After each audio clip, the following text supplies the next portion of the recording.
कार्तिक मास व्रत कथा अध्याय 16। सुनो लगाकर मन सभी संकट सब मिट जाए। कार्तिक महात्मा का कमल पढ़ो 16वां अध्याय। राजा पृथु ने कहा, हे नारद जी, ये तो अपने भगवान शिव की बड़ी विचित्र कथा सुनाई है। अब कृपा करके आप यह बताइए कि उस समय राहु उस पुरुष से छूटकर कहाँ गया। नारद जी बोले, उससे छूटने पर वह दूत बर्बर नाम से विख्यात हो गया और अपना नया जन्म पाकर वह धीरे धीरे जलंधर के पास गया। वहां जाकर उसने शंकर की सब चेष्टा कही। उसे सुनकर दैत्यराज ने सब दैत्यों को सेना द्वारा आज्ञा दी। कालनेमी और शुंभ निशुंभ आदि सभी महाबली दैत्य तैयार होने लगे। एक से एक महाबली दैत्य करोड़ों करोड़ों की संख्या में निकल युद्ध के लिए जुट पड़े। महाप्रतापी सिंधु पुत्र शिवजी से युद्ध करने के लिए निकल पड़ा। आकाश में मेघ छा गए और बहुत अपशकुन होने लगे। शुक्राचार्य और कटे सिर वाला राहु सामने आ गया। उसी समय जलंधर का मुकुट खिसक गया, परंतु वह नहीं रुका। उधर इंद्रादिक सब देवताओं ने कैलाश पर शिवजी के पास पहुंचकर सब वृत्तांत सुनाया और यह भी कहा कि अपने जलंधर से युद्ध करने के लिए भगवान विष्णु को भेजा था, वह उसके वशवर्ती हो गए हैं और विष्णु जी लक्ष्मी सहित जलंधर के अधीन हो गए हैं, उनके घर में निवास करते हैं। अब देवताओं को भी वहीं रहना पड़ता है। अब वह बलि सागर पुत्र आपसे युद्ध करने आ रहा है, अतएव आप उसे मारकर हम सब की रक्षा कीजिए। यह सुनकर शंकर जी ने विष्णु जी को बुलाकर पूछा, हे ऋषिकेश, युद्ध में अपने जलंधर को संहार क्यों नहीं किया और बैकुंठ छोड़ आप उसके घर में कैसे चले गए।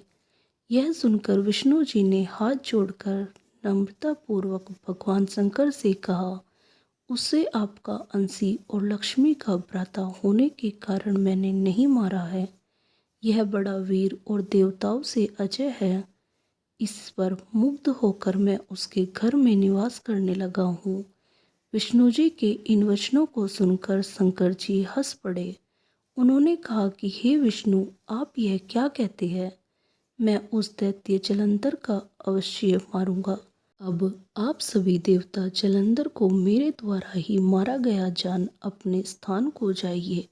जब शंकर जी ने ऐसा कहा तो सब देवता संदेह सहित होकर अपने स्थान को चले गए। इसी समय पराक्रमी जलंधर अपनी विशाल सेना के साथ पर्वत के समीप आ कैलाश को घोर सिंहात करने लगा।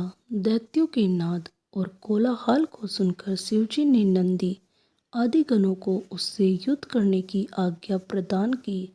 कैलाश के समीप भीषण युद्ध होने लगा। दैत्य अनेकों प्रकार के अस्त्र शस्त्र बरसाने लगे। भैरी मृदंग शंख और बीरों तथा हाथी घोड़ों तथा रथों के शब्दों से शाब्दित हो पृथ्वी कांपने लगी। युद्ध में कटकर मरे हुए हाथी घोड़े और पैदलों का पहाड़ लग गया। रक्त मांस की कीचड़ उत्पन्न हो गए। दैत्यों के आचार्य शुक्र जी अपनी मृत संजीवनी विद्या से सब दैत्यों को जिलाने लगे। यह देखकर शिवजी के गण व्याकुल हो गए और उनके पास जाकर सारा वृतांत सुनाया। उसे सुनकर भगवान रुद्र के क्रोध की सीमा न रही। फिर तो उस समय उनके मुख से एक बड़ी भयंकर कृत्या उत्पन्न हुई, जिसकी दोनों जंघाएं ताल वृक्ष के समान थी।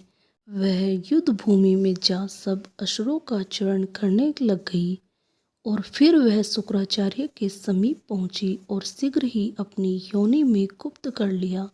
फिर स्वयं भी अंतर्ध्यान हो गई। शुक्राचार्य के गुप्त हो जाने से दैत्यों का मुख मलिन पड़ गया और वे युद्ध भूमि को छोड़ भागे। इस पर शुंभ निशुंभ और कालनेमी आदि सेनापतियों ने अपने भागते हुए वीरों को रोका। शिवजी के नंदी आदि गणों ने भी, जिसमें गणेश और स्वामी कार्तिकेय जी भी थे, दैत्यों से भीषण युद्ध करना आरंभ कर दिया। दोस्तों, आपको यह अध्याय कैसा लगा हमें कमेंट कर ज़रूर बताएं और कार्तिक मास के सभी अध्याय पढ़ने के लिए हमारे चैनल को लाइक और सब्सक्राइब करें। धन्यवाद। बोलो राधे राधे।